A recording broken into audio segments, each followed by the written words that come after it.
So, good morning mga kaprobinsya. Ayan, dito tayo ngayon sa farm namin. No? After sa bagyo mga kaprobinsya, ito na nangyari. Papakita ko sa inyo yung lansunis namin mga kaprobinsya na tumba. May bunga pa naman, sayang. Ito, tingnan natin ha. Po, mga kaprobinsya, lansunis natin. No? Mayroon po siyang bunga mga kaprobinsya. Yan, no?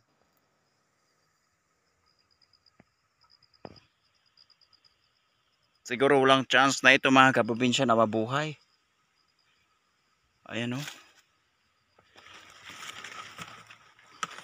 Ito yung puno niya mga kaprobinsya sa lansunis natin. Tapos ayan mga bunga mga kaprobinsya. Ayan.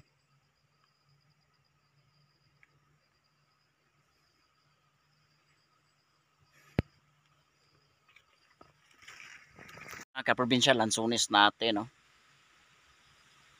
Nasisira po at saka mayroong bunga po talaga.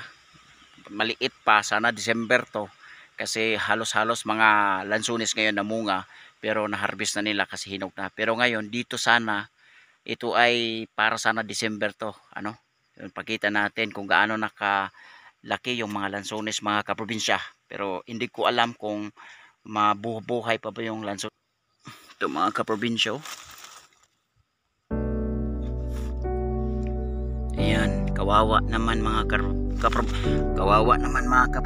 Yan po.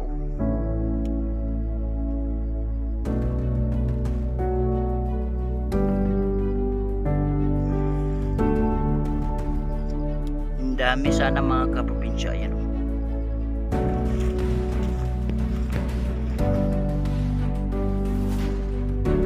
Walang awa yung bagyo mga kaprobinsya. Ang daming mga nasira dito sa amin.